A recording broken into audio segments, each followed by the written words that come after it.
Projeto de nova sede da Câmara de Vereadores foi apresentado aos servidores. O presidente Jair Bolsonaro anunciou o nome do novo secretário de governo que vai atuar com status de ministério. Terça-feira, dia de conferirmos as ofertas de empregos disponíveis na região. Falta menos de uma semana para fim do prazo de inscrições dos cursos técnicos do IFSC. Procon de Criciúma divulga segundo ranking do preço de combustíveis. E ainda, Brasil é um dos 5 países do mundo que mais consomem carne bovina. As notícias de Criciúma e do sul de Santa Catarina você confere a partir de agora. No ar pela TV Primavera, Informe Região.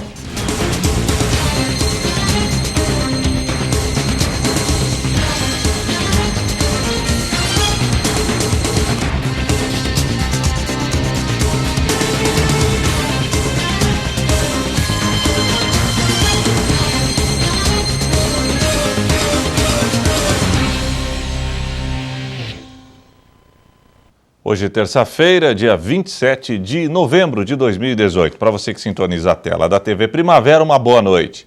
Foi apresentado aos servidores na tarde de hoje o projeto que prevê a instalação da Câmara de Vereadores no prédio do Ministério Público do Trabalho, localizado no Paço Municipal. A Câmara de Vereadores de Criciúma recebeu da Prefeitura nos últimos dias o projeto de reforma e adaptação do prédio onde funcionava o Ministério Público do Trabalho, estrutura que está localizada no Parque Centenário e que em breve deve ser sede do Legislativo. O projeto elaborado foi apresentado aos vereadores e servidores da Casa na tarde desta terça-feira. Na ocasião, foram tiradas dúvidas e trocadas sugestões sobre a nova sede. Quando há esse tipo de colocação, é porque as pessoas estão realmente interessadas em fazer o melhor. E como não são detalhes, né? Os detalhes geralmente não são previstos em um projeto.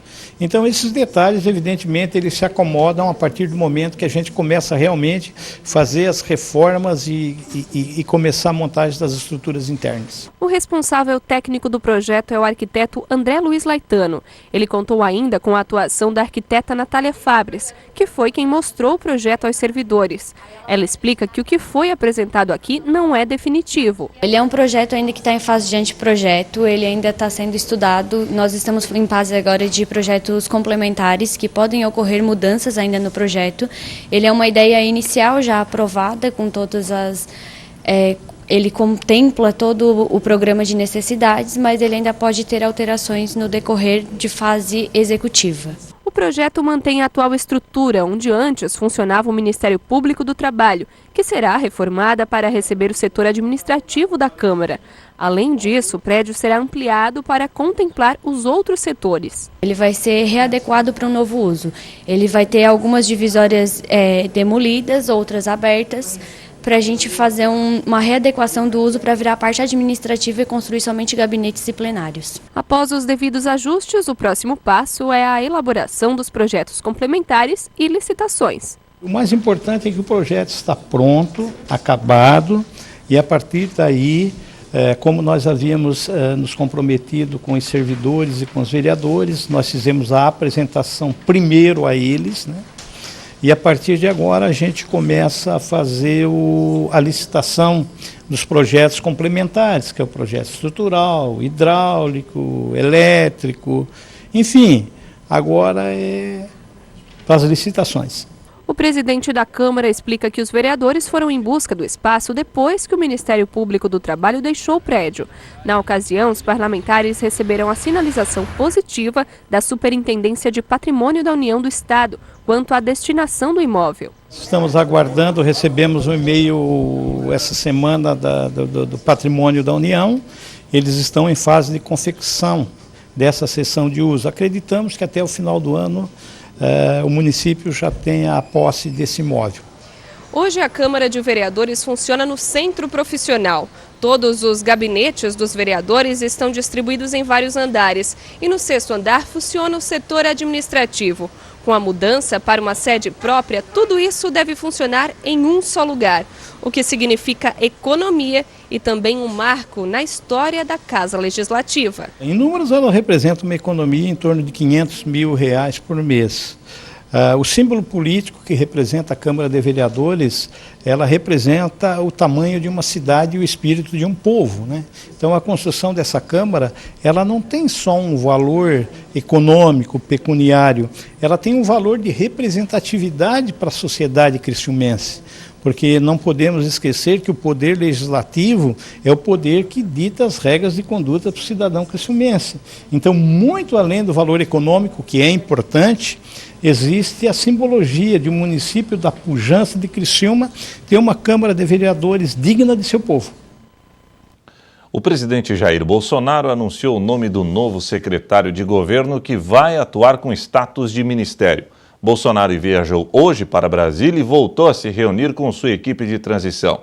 Ele passou o final de semana no Rio de Janeiro, onde falou sobre o adiamento da sua cirurgia e das declarações do futuro ministro da Saúde, que afirmou que os médicos brasileiros necessitam de exame de certificação.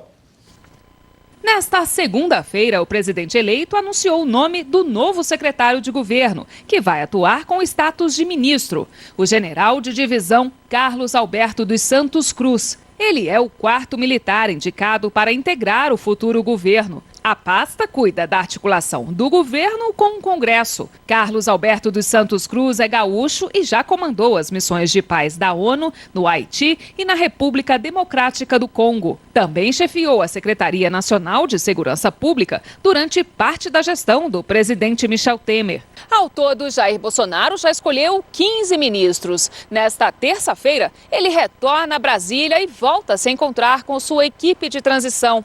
O voo está marcado para as 7h30 da manhã, saindo da base aérea do Galeão.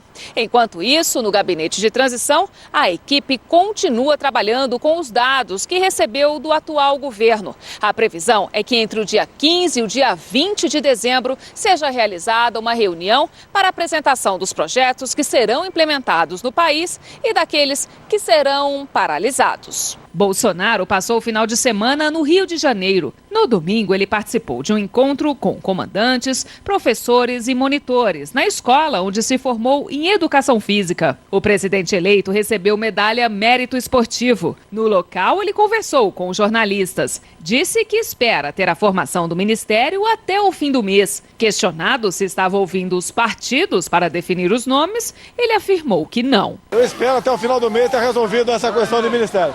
Estou negociando, conversando com bancadas.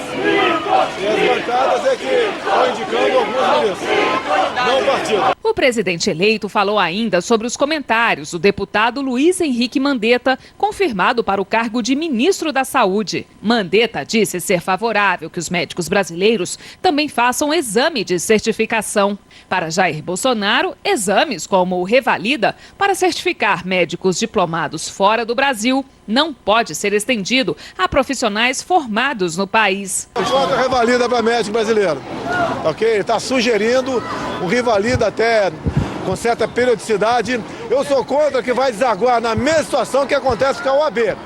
Nós não podemos formar jovens no Brasil, 5 anos no caso dos bacharéis em Direito, e depois submetê-los a serem advogados de luxo de escritório de advocacia. Mas você vai conversar com advogado de luxo, não.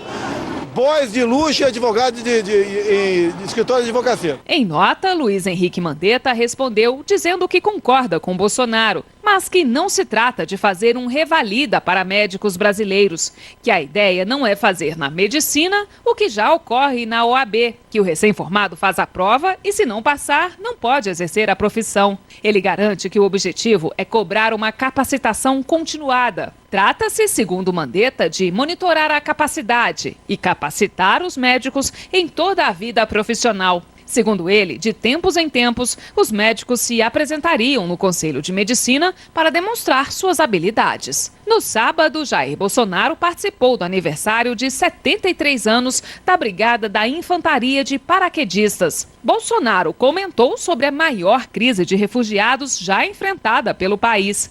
Ele rebateu as ideias do futuro governador de Roraima e colega de partido, Antônio Denário, que declarou em entrevista que estuda a criação de um programa de devolução de venezuelanos para suas cidades de origem. São mercadoria, nem são objetos para ser devolvidos, né?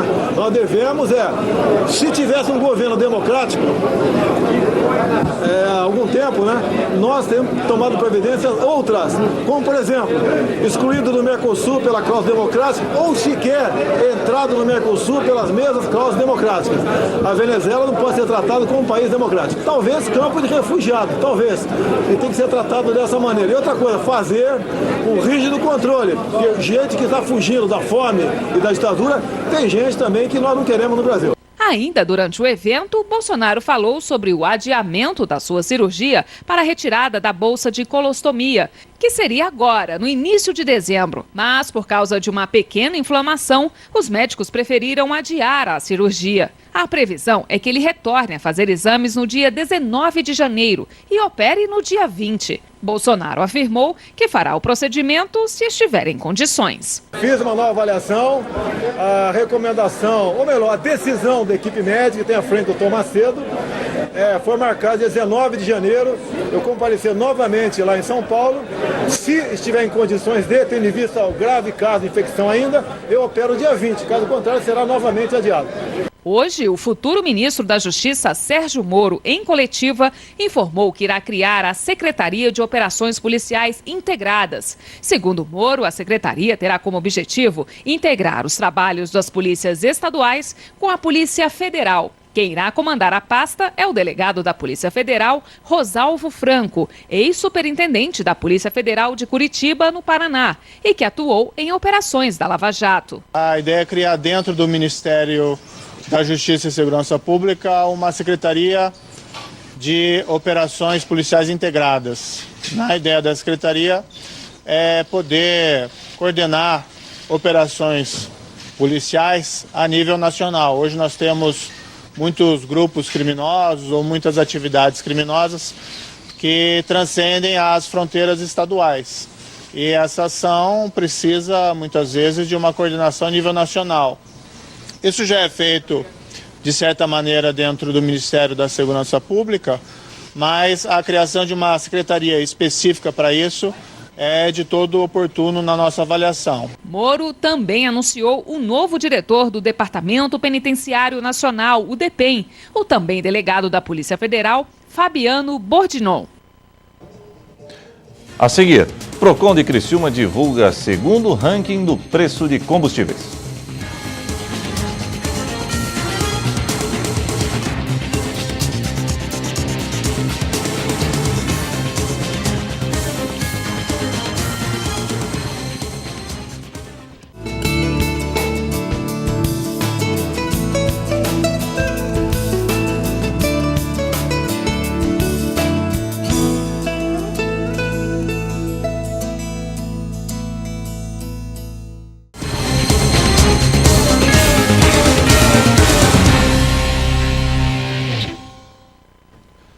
Hoje é terça-feira, dia de conferirmos as ofertas de empregos disponíveis no sul do estado de Santa Catarina.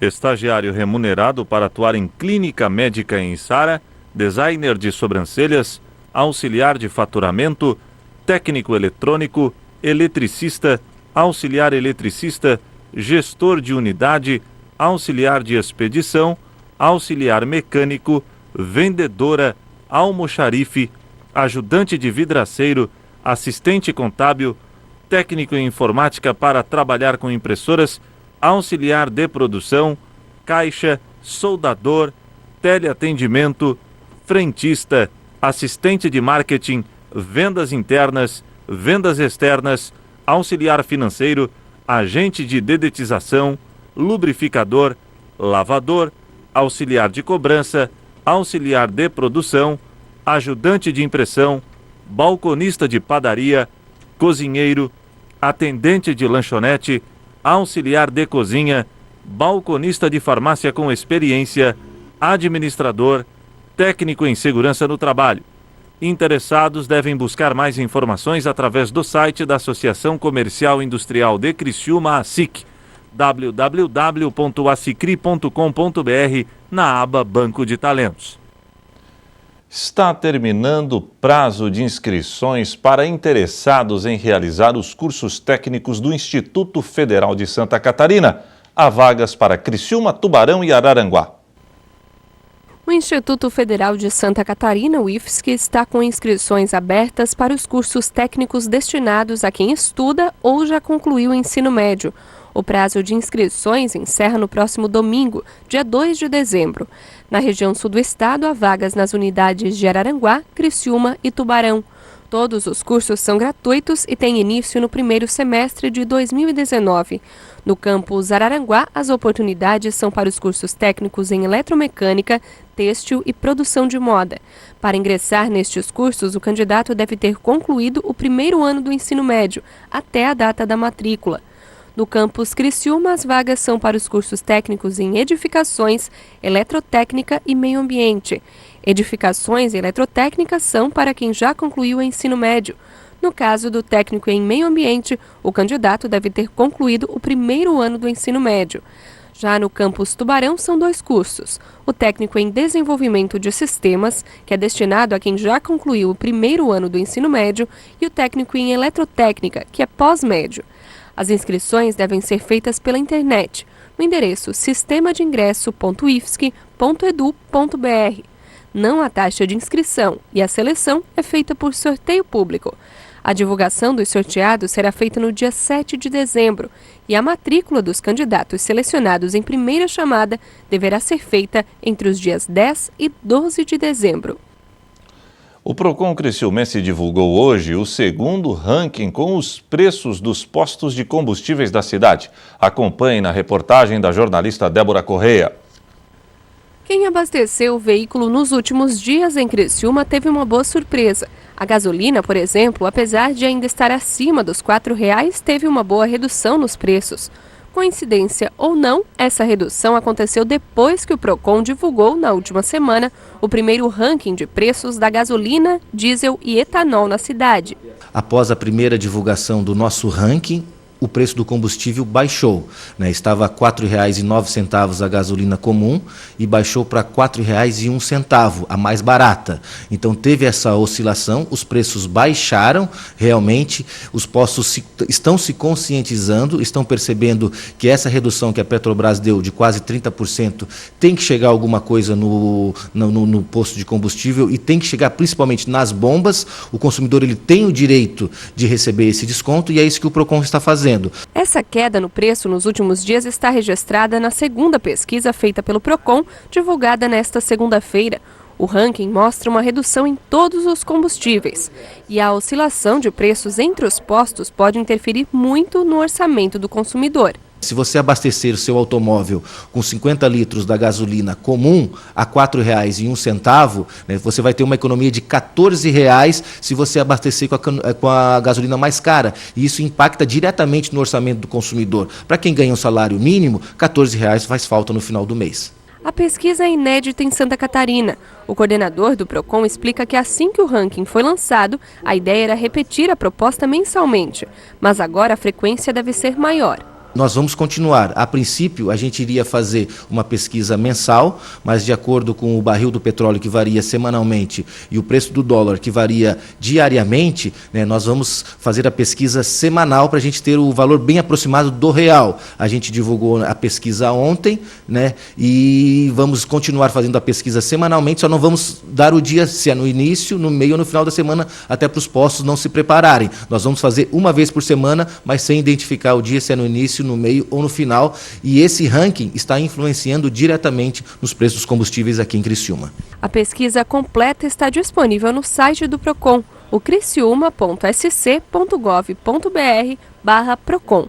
Segundo o coordenador, a página eletrônica tem registrado um aumento nos acessos com a divulgação. O nosso número de acessos no site do Procon por dia é de 25 mil. Né? No dia que a gente divulgou o primeiro ranking, quase triplicou, foi para quase 100 mil.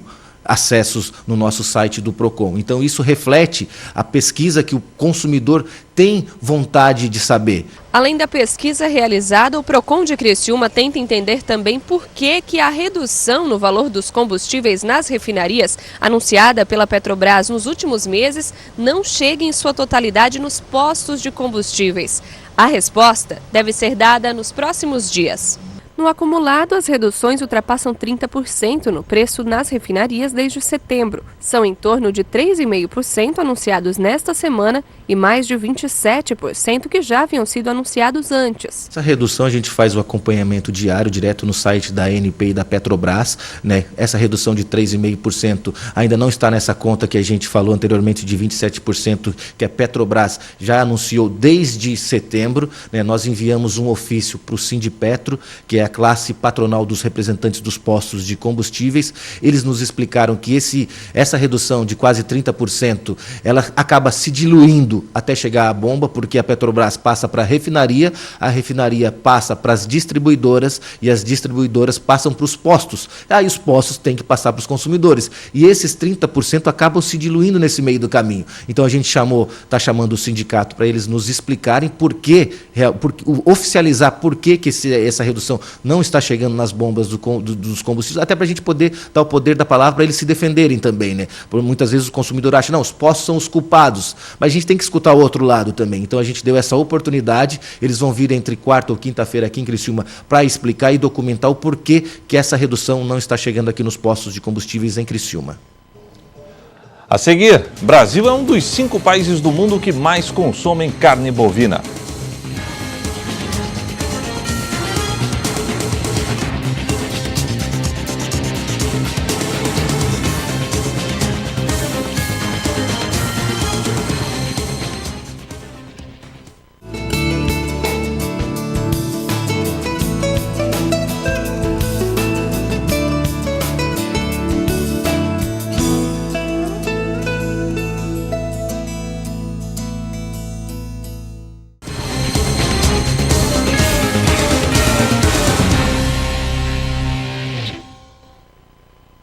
O Brasil é um dos 5 países do mundo que mais consomem carne bovina. Só no último trimestre foram abatidas por aqui mais de 8 milhões de cabeças de gado, aumento de 7% em relação aos 3 meses anteriores. Os pecuaristas investem cada vez mais em tecnologia e genética para garantir a qualidade da carne brasileira que movimenta a economia. Os apaixonados por churrasco agradecem.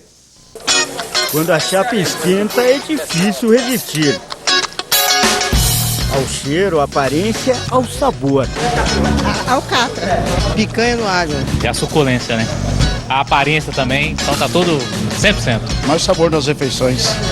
A carne bovina é um dos pratos preferidos do brasileiro. Em média, cada pessoa consome 100 gramas de carne por dia. Que faz do Brasil um dos 5 países do mundo que mais consomem carne vermelha. Só este restaurante, que fica no centro de São Paulo, prepara quase 1 tonelada por semana. 100% do cliente que entra aqui, ele come carne. Ou carne branca, ou vermelha, carneiro, o pessoal está optando para comer bastante. E esse gosto do brasileiro pela carne vermelha também é um prato cheio para a economia do país. Nos últimos 3 meses, quase 8 milhões e 300 mil cabeças de gado foram abatidas no Brasil para consumo. Esse número representa um aumento de 7,2% em relação ao trimestre anterior e 3,6% se comparado ao mesmo período do ano passado. Os produtores garantem que a carne brasileira está hoje entre as melhores do mundo e o setor tem investido cada vez mais para modernizar a produção. A pecuária brasileira vem se qualificando ano após ano, melhorando seus índices de produtividade e conservando o meio ambiente. A gente produz mais carne em menos área, dando mais espaço para a agricultura. Com isso, a gente consegue abastecer melhor esse mercado, oferecer um volume maior de produto e, especialmente, melhorar a qualidade da carne que está sendo ofertada para o consumidor. Mas e para a saúde? Faz bem? Essa nutricionista afirma que a proteína da carne bovina é fundamental para uma boa dieta. 100 gramas de carne por dia seria um ponto ideal para consumo e manutenção de ossos, músculos, tendões e etc. Parte estrutural. É imprescindível, pelo menos, a carne vermelha 3 vezes por semana. Mas o consumidor deve ficar atento a alguns detalhes na hora de comprar o produto. Tem vários tipos de carne. Como consumidor, a gente chega aqui e vai pegar um pedaço como esse. O que a gente deve estar atento? Essa embalagem tem que estar totalmente aderente à carne, sem nada solto. Olha como não tem nada solto. Outra coisa que você vai observar é o líquido interno. Normalmente, quando está a vácuo, ele é mais amarronzado, ele é mais escurecido. E isso não significa que a carne está estragada. Significa que existe uma falta de oxigenação. A peça de carne já foi escolhida, já foi comprada e está aqui agora, na cozinha. Agora começa outro desafio. Como prepará-la, deixá-la saborosa para o consumo. Quem vai dar a receita para a gente é o chefe Fábio Lazzarini. Fábio, qual é a maior preocupação, qual o segredo para preparar uma carne como essa? Eu acredito que a maior preocupação na hora de preparar é você não errar o ponto da carne, não deixar passar, porque senão você pode perder a qualidade dela, que é a suculência. Apesar de ser questão de gosto, cada um prefere um ponto, eu prefiro já ela o ponto para a mal passada. Então, na minha opinião, a maior preocupação é não errar o ponto de uma carne dessa, que a gente consegue ver a qualidade dela por causa dessa gordura entremeada, tá vendo? Que é o que a gente chama de marmoreio da carne, que são essas gorduras no meio da fibra da carne.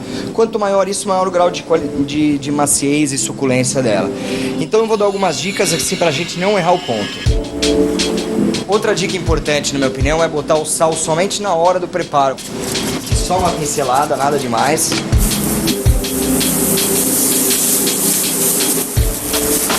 Agora que eu virei, eu jogo ela para uma parte um pouco mais fria da grelha, porque a carne já está quente. Subiu novamente e tira.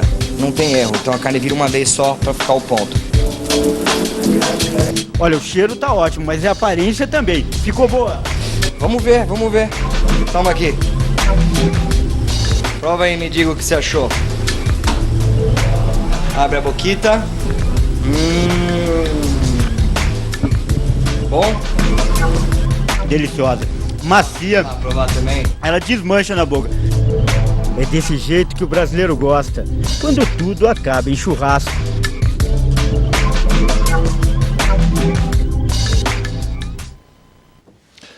Bom, hoje no Sala de Entrevistas conversaremos com o representante do Japão na região sul do país. O cônsul-geral do país nipônico recentemente esteve em Criciúma. Hoje no Sala de Entrevistas falaremos sobre os costumes, cultura, educação de uma das maiores potências mundiais.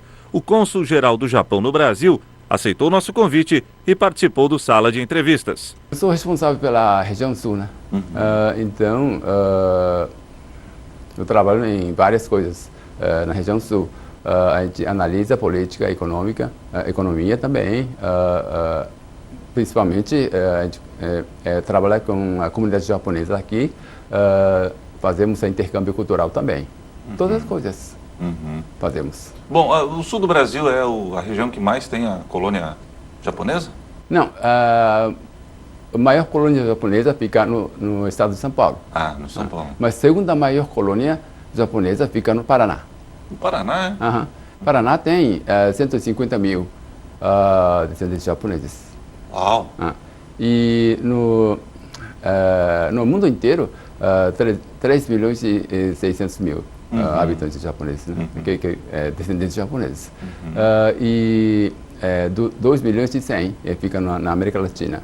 E dentro de 2 milhões e 100 mil, né? 1 milhão e 900 mil fica no Brasil. O Sala de Entrevistas vai ao ar logo após o Informe Região. Você confere a programação da TV Primavera através dos canais 12 no analógico e 12.1 no digital via sistema de TV aberta. Assinantes da NET TV a cabo acompanham o Sala através do canal 13, os da GVT, canal 12.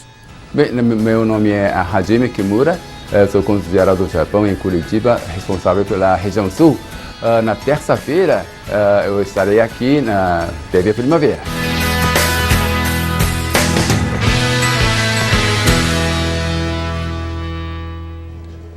E o Informe Região desta terça-feira fica por aqui. Para você, uma boa noite e até amanhã, se Deus assim permitir.